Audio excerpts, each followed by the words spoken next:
What's up, folks? What's going on? Welcome to episode 124 of the Spun Today Podcast.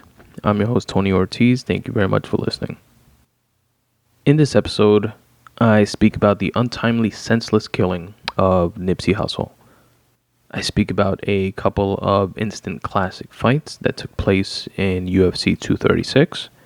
And lastly, I speak about watching the Green Book movie. But first, a word from our sponsor. The Spun Today Podcast is brought to you in part by Fractal, a time travel tale. The debut novel by yours truly, Tony Ortiz. It is available now in digital form wherever books are sold and in paperback as well.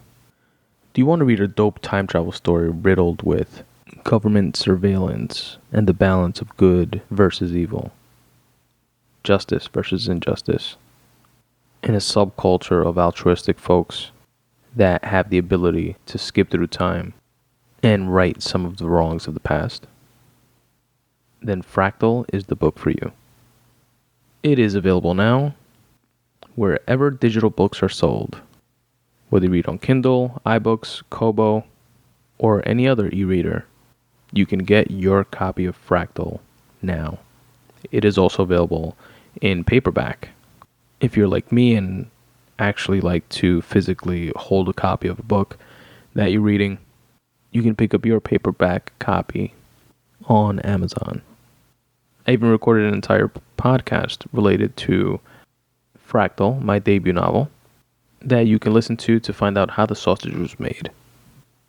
Go to spuntoday.com/books/fractal for all the links that you need to get the book in the format of your choice. That link again is spuntoday.com/books/fractal. Don't forget to let me know what you think and rate and review it on Amazon and Goodreads. Alright, Nipsey Hussle, for those of you that don't know, was a rapper, entrepreneur, community activist, and he was brutally shot and killed in broad daylight at the age of 33 last month in front of a store that he owned in the Crenshaw neighborhood of LA in California. I remember first stumbling upon Nipsey Hussle by randomly clicking on a Breakfast Club interview. I like watching a lot of different interviews, whether I know the person or not. And it was one of those interviews I clicked on to see who this dude was. I would say maybe like a year ago, maybe a little bit more. I think he's been on the Breakfast Club a couple times, if I'm not mistaken. But the video that I'm referring to is the one where he's wearing like a red hoodie.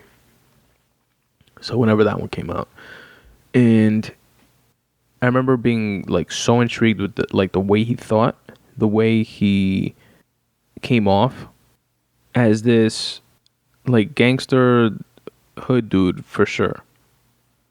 But that was like secondary to a person that was wise and knowledgeable and just beyond his years. The stuff he was talking about in terms of tech and cryptocurrency and the way he envisioned the future and paths to betterment for himself and his community and empowerment was dope. And it wasn't just the substance behind that stuff, but the juxtaposition of who it was coming from. As a self-admitted gang member from Compton, member of the Rolling 60 Crips. Yeah, on the flip side of that, he's speaking about mental clarity and meditation and eating right and bettering yourself so you can help others. Speaking about ownership, investing in the tech space, investing in real estate, building long-term wealth. That's just a lot of positivity and, to me, dopeness coming from someone that I would otherwise I guess as part of my own bias, just expect to hear more of a short term, get money, get rich, get cars, get hoes, go to the strip club, etc., type of rhetoric from. And I guess that's like what made him so dope to me as a person, as far as his interviews, is that like his appearance and your expectation going in is one thing, and he takes you, someplace completely different, while still knowing that other thing, that gangster side of him, that gang life that he grew up in and he was raised up on, was very much so a part of him that you couldn't unravel and separate from the person he was, but it was just a part of who he was. I know it's like beating a dead horse with how much I like say this on this podcast, but we're all multifaceted individuals. We're very layered. We're very nuanced. Nobody's just one thing, or two things, or three things. And I think Nipsey like embodied that. He was like a microcosm of that. And it was sad, man. When I first heard, I know I was on the computer, but I can't remember if I was either writing or just finished podcasting or just doing like website work and shit like that. But I was at the computer and I grabbed my phone, like we do when we procrastinate and shit. Check your email, check Instagram, Twitter, shit like that for a couple minutes, then go back to doing whatever it is that you're doing. And like I opened up Instagram, and the first post that I saw was a picture of Nipsey, and it was Nas that posted it, and he wrote a caption that said "Rest in peace," and I was like, "What the fuck?" And I was like, "Nah, I can't believe that." And like I googled it, and it was like a couple hours before that, just like broke that news, and then the rest is history. It was, everywhere from there on out on all the social medias, and more and more information came out. And I don't know, I just want to share a few things that resonated with me about Nipsey, some positive shit about him, and yeah, it's just some stuff that I thought was worth sharing with folks that may not have known. So like I said, I first saw that Breakfast Club interview, and since then I've seen like at least half a dozen hour to 2 hour long interviews with him. And whether it was on Hot 97, the Rap Radar podcast was dope. He did Steph Curry from Golden State. He has like a YouTube podcast interview show. He was on that. I saw the Breakfast Club one a couple times prior to him passing, and then again after he passed. And he came off to me as like the old man in the movie, that he was just like an OG, and he knew what was going on, and he knew more than all the other characters in the movie, and just like dropped gems on the protagonist of the movie. Yet he was still young. He was 33 years old, 31, 32 in these interviews that I was watching. And he just came off as like wise. I don't know. He like exuded that.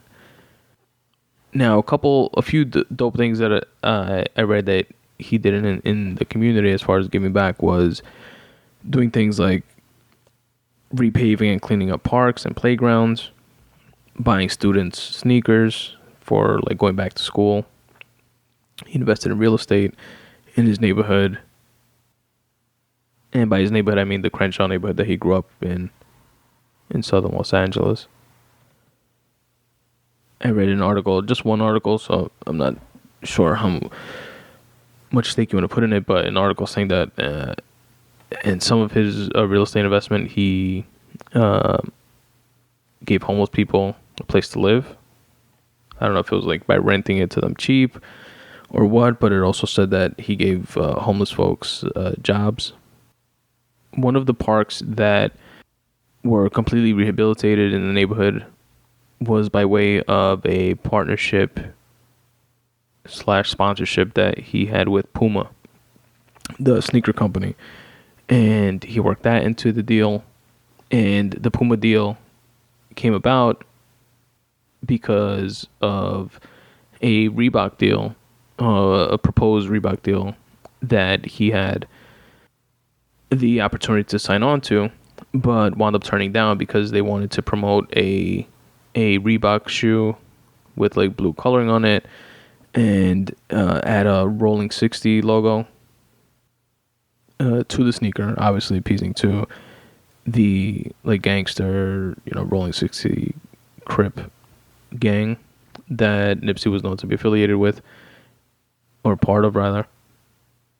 But he turned that down, saying, that he didn't like speak for the gang. He wasn't like the, leader of the whole gang or something like that. Like, it wasn't his creation. He was definitely a part of it, but there's people serving life and 100 years and stuff like that in jail. And what would he look like if he took a check for like capitalizing on that name? And he turned that down and wound up doing the deal with Puma, which obviously equaled money in his pocket. Just a smart move by him. Good on him. But a direct impact to his immediate community is a dilapidated park was completely revamped, and I'll link to like pictures of it in the episode notes, and I think there's actually a video of it in the episode notes. It's like a dope looking park and playground with basketball hoops and like muraled art on the walls, which is dope to have, especially off the strength of a popular rapper being able to broker that deal into existence. Something else I thought was dope is that he used to sell mixtapes. He always did like made his own music and used to sell mixtapes out of his car, or so the story goes, out of a specific strip mall in Crenshaw on Slauson Avenue. And the like owners of like the stores within that strip mall used to like call the cops on him all the time and chase him out the parking lot and stuff like that for solicitation. And he wound up buying that strip mall and all the stores within it and becoming the landlord there now. Or, prior to his passing, obviously. And he made one of the, which is like just dope in and of itself, right? Like, I mean, it's probably not the same ownership that used to like run him out of there when he was younger, but if it is, it's even more romantic of a story. But it's still dope to be able to say, you know what, now I own this shit and I can be here whenever I want. Those businesses obviously employed people from the neighborhood. He had a clothing company called Marathon Clothing that he started, and the flagship store was he put in that strip mall, which is actually a strip mall where he was shot and killed in front of. There was also an app that people could use when physically shopping at a store to enhance the experience somehow, the shopping experience. And like I mentioned before, he was like into technology. I read an article saying that when he was a bit younger, he like built a computer from top to bottom. He taught himself how to be able to record and produce his own music. He was an investor in tech companies and in cryptocurrencies. There was a couple that he mentioned specifically in his, I believe it was the Breakfast Club interview that he invested in, because he felt bad he kind of like missed the boat on the Bitcoin wave. He owned the rights to his music, meaning his masters, and he put out a bunch of projects like mixtapes himself. But his debut label album called Victory Lap came out last year, and it was up for a Grammy for Rap Album of the Year. That's how dope it was. And I remember when it came out, well, after watching the interview, when he was doing that like press run, it was when he was promoting the Victory Lap album. I remember downloading it, checking it out. I thought it was cool. Thought it was good, but something that I would listen to again, but hadn't gone back to it. But I've been playing it a lot since he died, and it really is a dope classic album. I can see why it was up for a Grammy. Cardi beat him out for the Grammy. Shout out to Cardi. But it really, really is a good album. He has a track with Kendrick, and in Kendrick's verse, he says that one of his boys told him, "Yo, you're gonna do a song with Nip? That boy's a Crip." And Kendrick goes back to him, telling him, "Yeah, he is, but he's a man first, and listen to the positivity coming out of him." He's talking about positivity and empowerment and betterment, etc., etc. Obviously much more lyrical and doper than I just said it, but it's definitely fitting. And he has a lot of hard lines, some dope bars that I'm trying to remember off the top of my head, but I know I won't do it justice, so definitely check out the album. It's called Victory Lap. My favorite thing, and what I found most impressive of his entrepreneurship, is this building that he had of 2 floors, and to serve 2 distinct purposes. He recognized that his community, again, all the shit is in his community, which, by the way, is how you fix communities. It's how you build up communities. It's by investing money into them in tangible ways.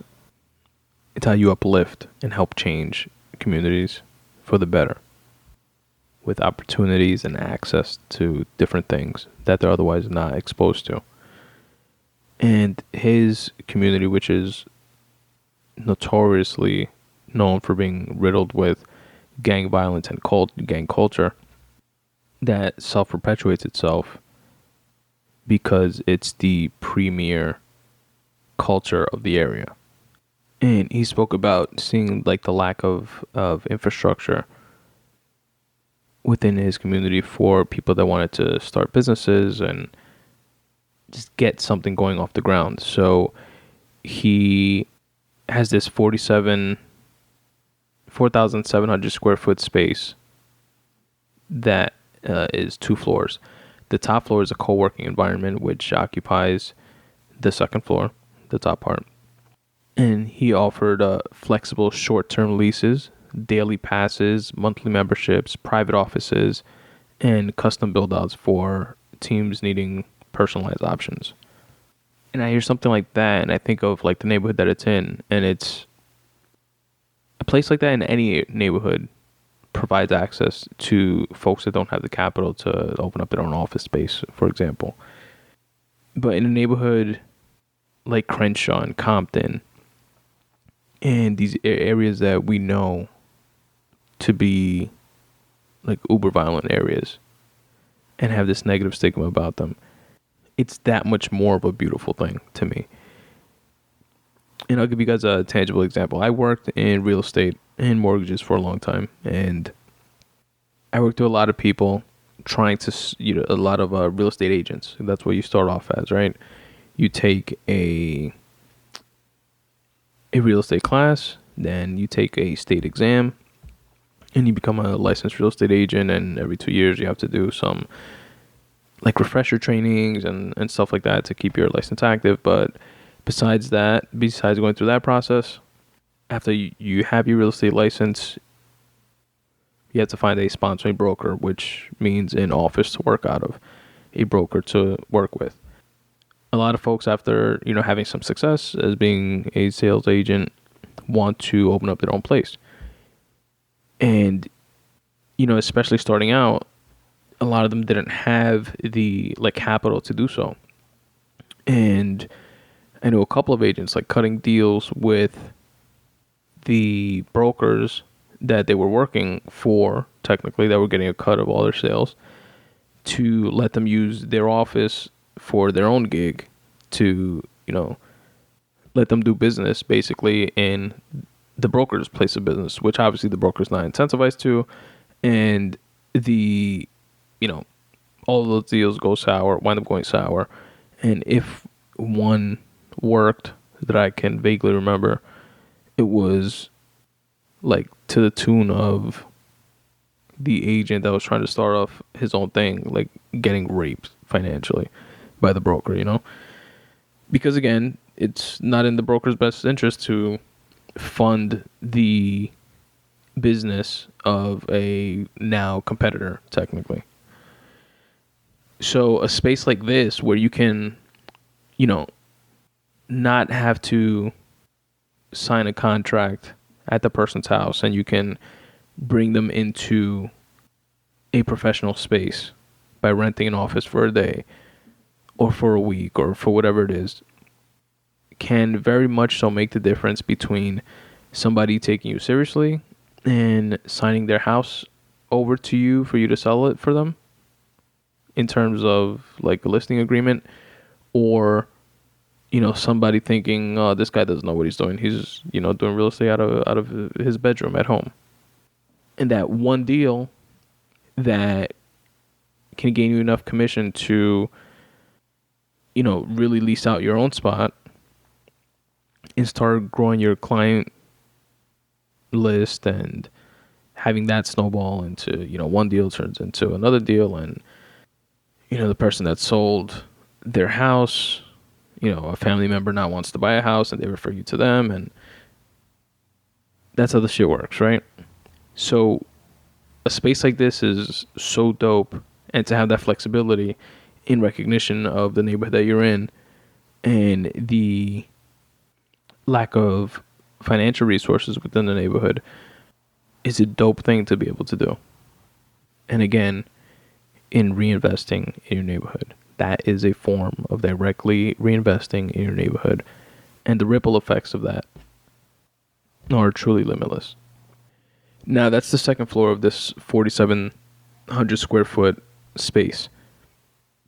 The first floor, which to me is even more impressive, was designed for the teaching and promotion of STEM programs.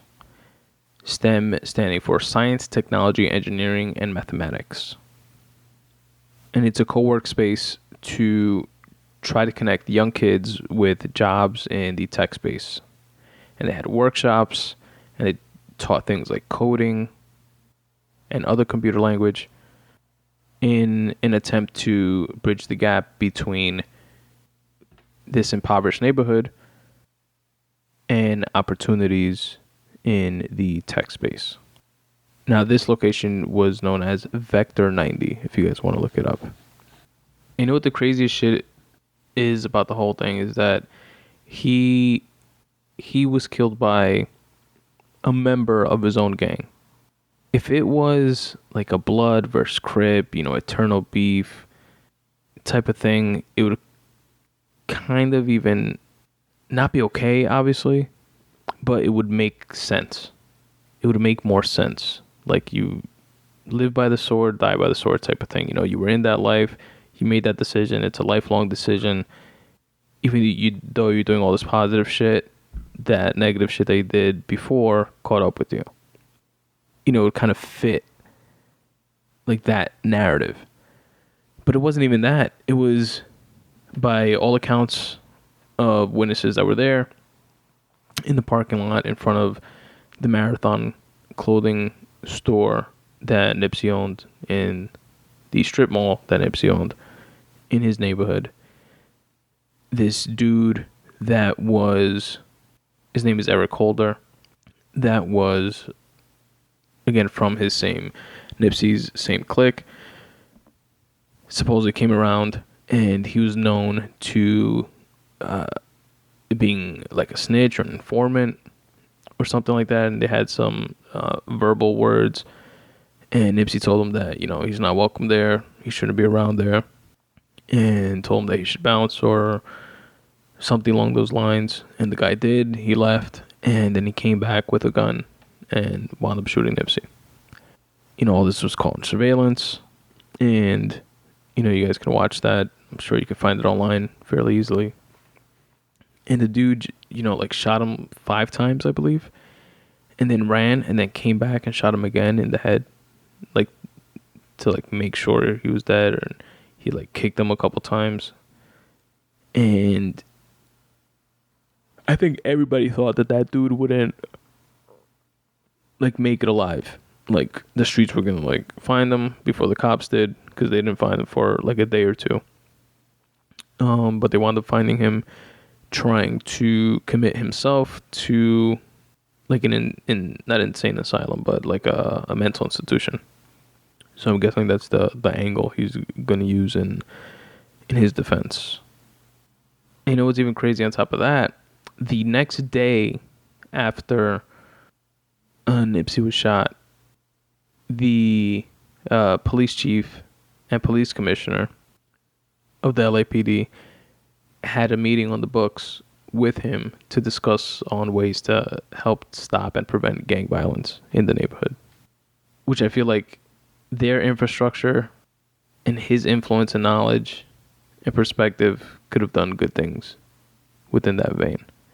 And it's sad that we weren't able to like see that come to fruition.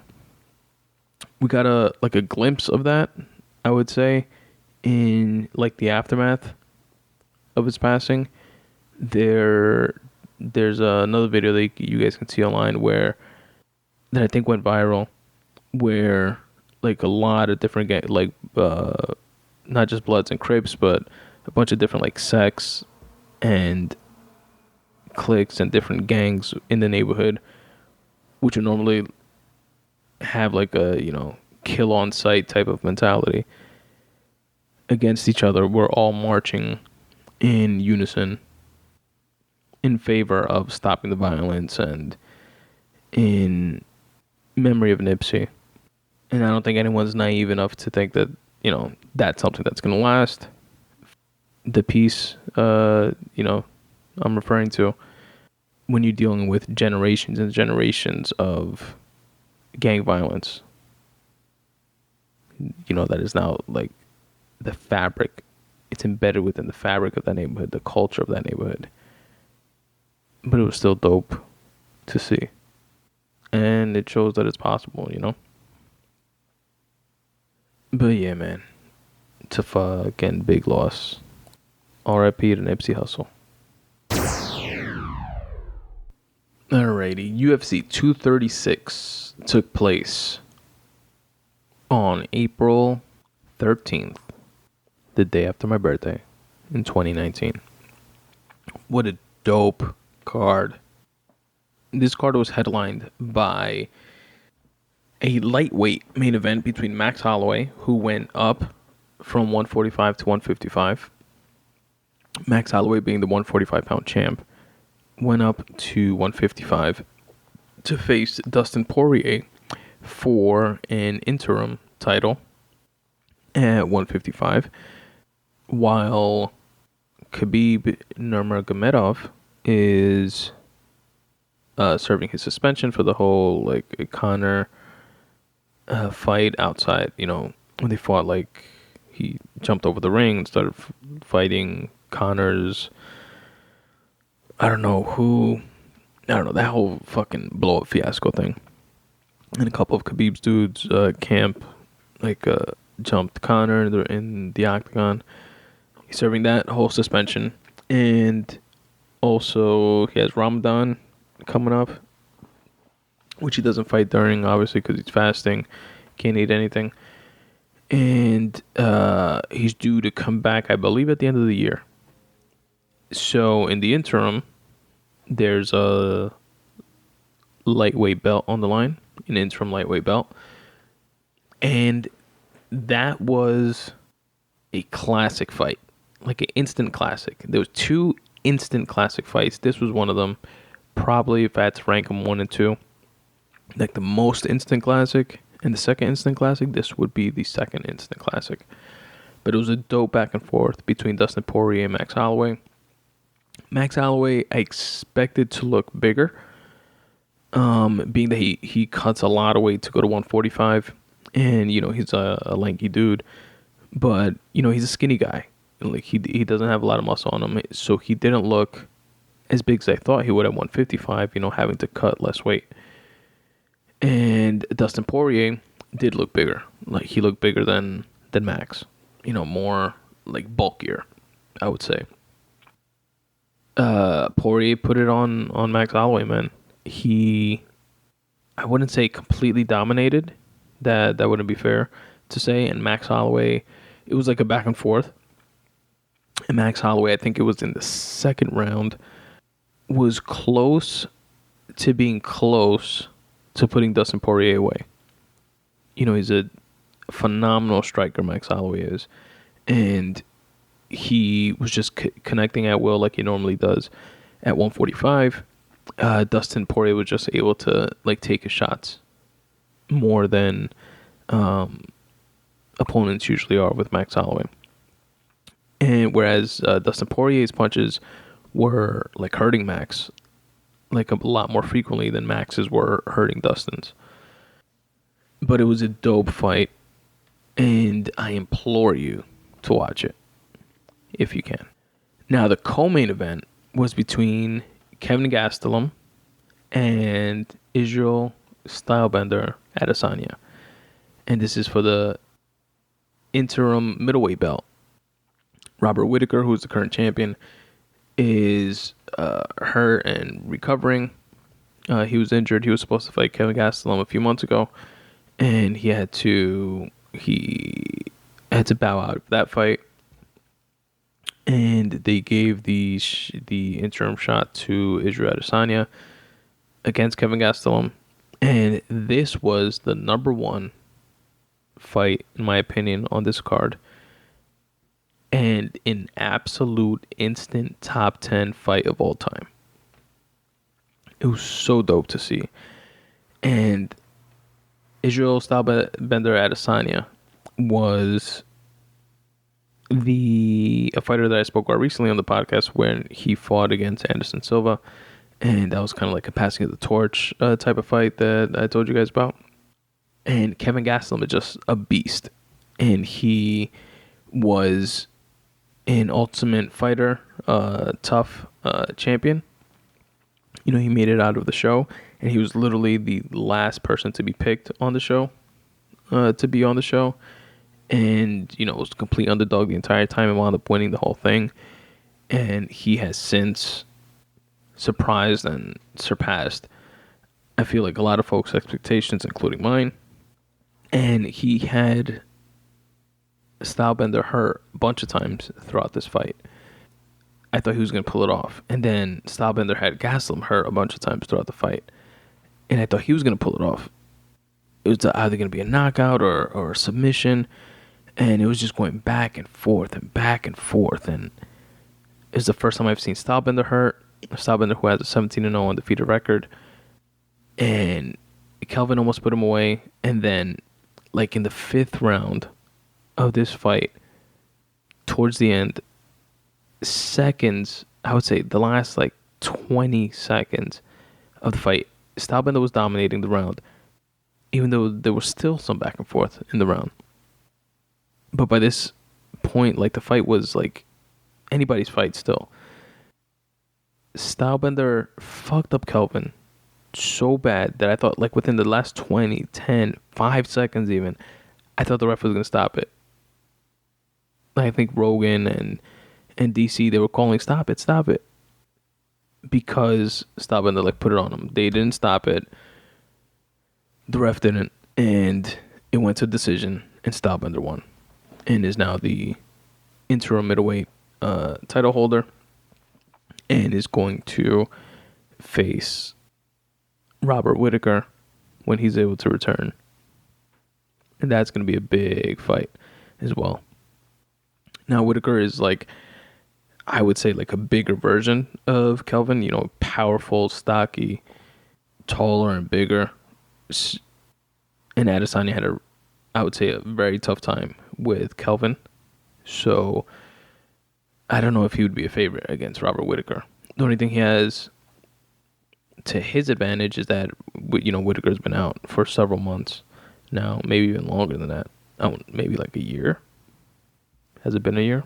Maybe a little bit more. I don't know. Around the year. A little more, a little less. By the time they have this fight, it probably will be more. But it's definitely a dope one to look out for. Because, again, Stylebender's like the new age Anderson Silva. So I'm sure he could pull off amazing shit. Then another dope fight that I saw that was like really one-sided was this dude Khalil Roundtree versus Eric Anders. And Khalil Roundtree apparently went to Thailand for, I don't know, like recently to study like Thai boxing. And he looked like fucking Sagat from Street Fighter. Like super ill. And like a complete distinct like Thai style with that like fluid like lead leg, and he was just like dominating with that style. And the commentators were like joking that there's like a bunch of fighters that just booked their flights to Thailand while they were watching like this fight. Yeah, definitely wouldn't blame them. But yeah, yo, that's UFC 236, which aired on April 13th from the State Farm Arena in Atlanta, Georgia. Next up is the movie Green Book. I like watching, and I try to make it a point of watching all the like movies that are up for like Oscars and Golden Globes for like movie of the year. I like watching each of them. I try to anyway. Green Book is the first of this past year that I've watched. I have Bohemian Rhapsody to watch next. I saw some of the Lady Gaga one. I was like in and out on that one. But Green Book, I thought was a really good movie. I liked it a lot. I thought the movie was in large part about balance and finding balance within yourself and outside of yourself in life in general. And I thought the movie showed this by like the obvious racial overtone of black and white, but it also showed this in more subtle ways, like bad cops, like the cops that arrested Dr. Shirley in the South and like took a bribe, took money to like let him go, and the other cops that just like locked them both up, and Dr. Shirley had to call in a favor with somebody that knew Bobby Kennedy, versus good cops like the cop that pulled them over when it was like snowing. They were driving back to New York. Spoiler alert. Like help them while they like changed the tire. So it showed like that balance, like at the cop level, for example. You had the balance within musicians. You had the very classically trained pianist in Dr. Shirley and his trio, balanced with the freedom and fluidity of jazz and the improvisation of jazz and rock and roll. The two protagonists balanced each other very well, one being black, one being white. Dr. Shirley went from being an uptight individual that, wouldn't eat with his hands. He performed on only a specific piano and didn't know any like popular music or who the artists were. And then at the end wound up eating chicken and playing on a broke down piano in a local dive bar. So the movie showed like the growth of that character in that direction, the balance of that character. Conversely, you had Frank the Lip, which was his driver. He went from being a streetwise individual, slightly racist, to accepting the doc for who he was and being like in awe of him. Wound up not agreeing with racism the way he did before. He was far more accepting, and wound up welcoming the doc and inviting the doc to his house. And one of his family members said a derogatory remark about the doc, and he told him not to say that. He also worked on his vocabulary and his communication, and they learned from each other in that way, from just being around each other, bonding with each other being forced to be with each other because they were on this long road trip where Dr. Shirley was going through the Jim Crow South to play his music. And in his way, through his art, through his talent, through the way he knew how, tried to show that someone that was black can be as pristine and excellent at this craft and do it better than most, in hopes of trying to mend some of the divisions within the Jim Crow South. It's a very dope story based on a true story. And the Green Book, it's called the Green Book because there's a book called the Green Book within the story, which is a listing of all the like hotels that Dr. Shirley could stay at because he was African American. And he couldn't stay where his driver, Frank, could stay. And, you know, they're both from New York, so this segregation didn't exist there. But down south, it was alive and well. And just to go back to what I was saying before about people being, like, multifaceted, is depicted in this within Dr. Shirley with how, you know, like, dignified and how proper he was. But he did offbeat shit, like get pissy ass drunk and then walk into a bar and pick a fight and wind up getting fucked up. And then, you know, getting pissy ass drunk and hooking up with, he was a homosexual, hooking up with like a random dude and wind up getting arrested for that. So he was this like classical pianist with all this high level training. He had tons of money and very well off and educated individual, very high strung, but then did that like off the ball, offbeat shit as well. There's a dope line that Dr. Shirley tells Frank, which is, "Don't lose your cool and maintain your dignity." I thought that was a dope line. And Sebastian Maniscalco, the comedian, the comic, was in the movie. He played a relative of Frank, and it was super funny. There was a pawn shop guy, a guy that owned a pawn shop that Frank pawned his watch at to for some money to like pay rent and stuff like that. Because he wasn't doing like too well financially, but he was like a respected guy in the neighborhood in terms of, you know, being like a rough and tough guy, which is why he winds up taking the job to be Dr. Shirley's driver because it paid well. And even though he was going to be away from his family, he was going to make enough money to like support them for some time.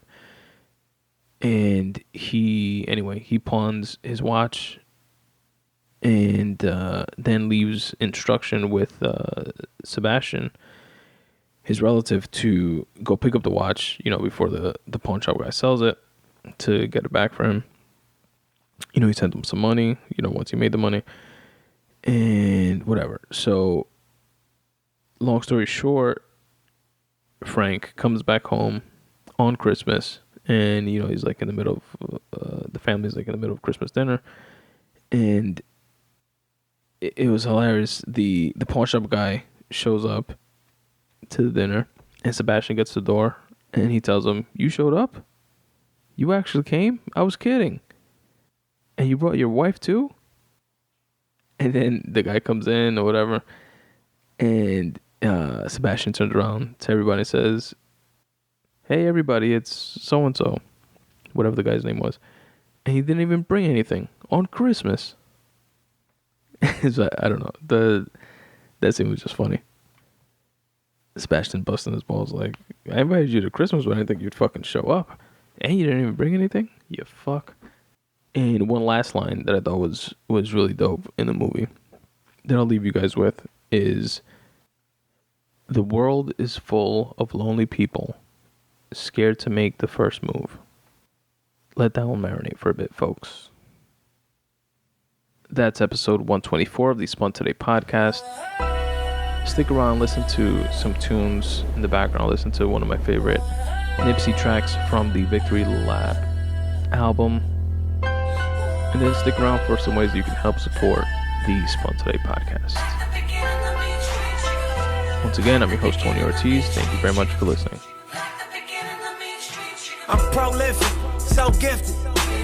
I'm the type that's gon' go get it. No kidding. Breaking down a switch in front of your building. Sitting on the steps, feeling no feelings. Last night it was a cold killing. You gotta keep the devil in his hole, nigga. But you know how it go, nigga. I'm front line every time it's on, nigga. 100 pro flow, run and shoot pro. 458 drop, playing bulletproof soul. Every few shows I just buy some new gold.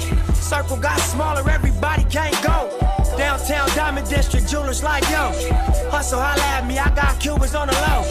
Through the Cancun, smoking Cubans on the boat. Then dock that Tulum just to smoke. Look, listening to music at the Mayan ruins. True devotion on the bluest ocean. Cruising, my cultural influence, even revolution. I'm integrated vertically, y'all niggas blew it. They tell me hustle, dumb it down, you might confuse them. This ain't that weirdo rap you motherfuckers used to.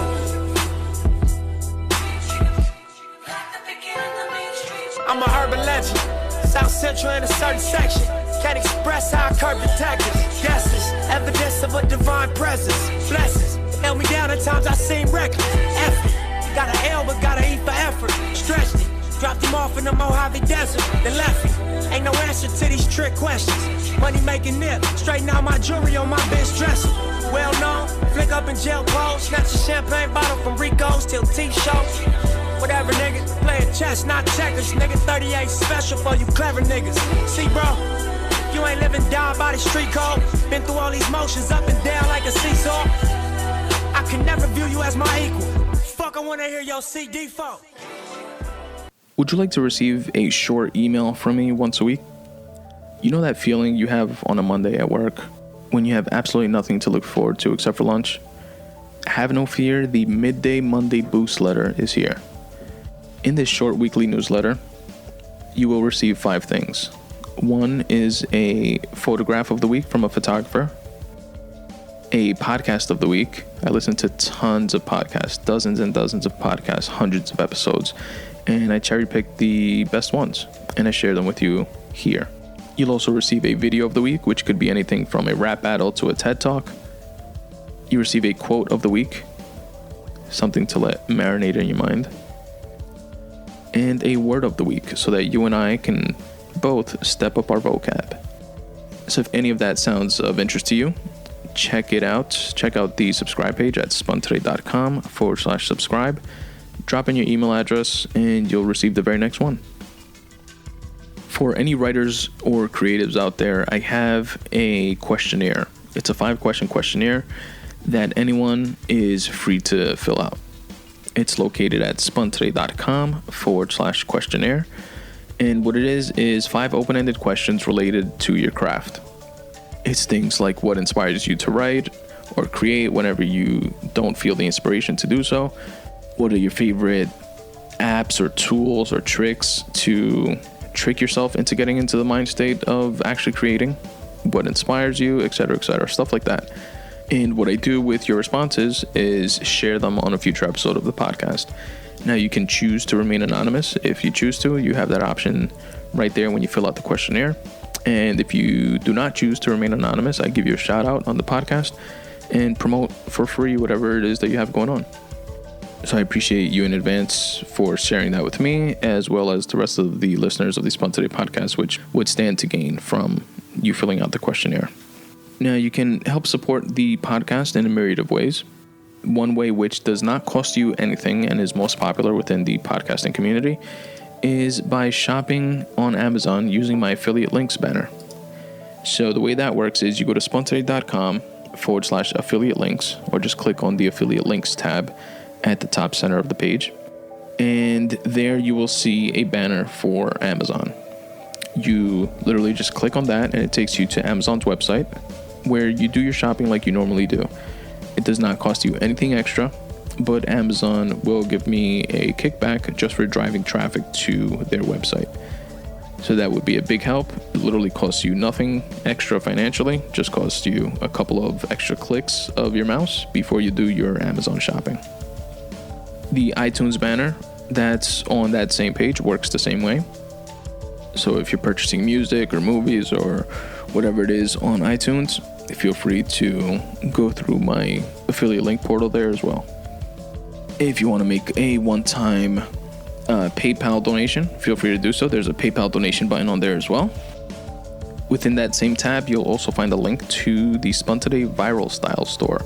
Now, the Viral Style store is a store where you can get Spun Today merch, whether it's a coffee mug or a t-shirt that I personally designed. And spoiler alert, I'm no Ralph Lauren or, whoever designs Gucci stuff. But I did create the design of those shirts myself. I have a couple t-shirts on there. One that says, for example, Right Need Every Day, which is a play off of Snoop, Dre, and Nate Dogg's Smoke Weed Every Day. So it's Right Need Every Day with like a puff cloud of smoke behind it. I have a podcast versus everybody t-shirt and just stuff like that. So check it out. The link to the Viral Style store is also there. You can also help support the podcast on a reoccurring basis if you become a Patreon supporter. Now, Patreon is pretty cool, and there's a little video explanation of what it is and how it works, but I'll try to do my best to summarize it here. Basically, you sign on to Patreon, which is a free service for your account, and you can support not just myself, but any other podcasters or creatives that also have Patreon pages. And you can choose to, for example, donate $1 to them on a per episode basis. So the Spun Today Podcast has 2 episodes a month. So if you donate $1 to it, it'll be $2 a month, basically. And you set it up, and it just happens automatically on a reoccurring basis. There are 0 fees. You can cancel at any time. No hassle, no bullshit. And it's a cool way to help support, and is much appreciated. And also, it's not just like for example, a PayPal donation, which is just that, but through Patreon, it allows the creator, in this case being myself, to set up a reward system, if you will. So if you donate $1 per episode, you are considered a tier 1 supporter. If you donate $3 per episode, you are a second tier supporter, etc., etc. And it goes up to 4 tiers, and each tier gets different things. Like tier 1 gets a free Spun Today bookmark and a shout out on the podcast. Tier 3 gets those 2 things from tier 1, as well as a free writing piece that's not posted on my website or available to anyone else, etc., etc. So check that out if you will. And visit my Patreon page at Patreon, patreon.com/Spun Today. Another great, amazing way to help support the podcast is to rate and review it. This costs you absolutely nothing. Whether you listen on iTunes, on Stitcher, on TuneIn, on iHeartRadio, on Pocket Casts, on Overcast, on Player FM, on Google Play, on YouTube, on Tumblr, or if you listen on Podbay or any other of your favorite podcast apps. Please rate and review the episode. It really is the number one way to help the show gain traction, gain exposure. You could also share it with friends and family and tell them, check out what this idiot is saying. Some of it is actually pretty good. Or it all fucking sucks and you should listen and laugh. But as long as you're listening, it would be much appreciated. So rate and review the podcast wherever it is that you listen. Follow me on Twitter or on Instagram at Spun Today. Like the Facebook fan page at facebook.com/Spun Today. Subscribe to my YouTube page as well. All podcast episodes are available on YouTube, as well as clipped versions. For example, with the random rant episodes, I speak about a bunch of different topics instead of having the full episode alone, which is also available on YouTube. But you also have snippets of the different topics broken up into more digestible chunks. So check that out.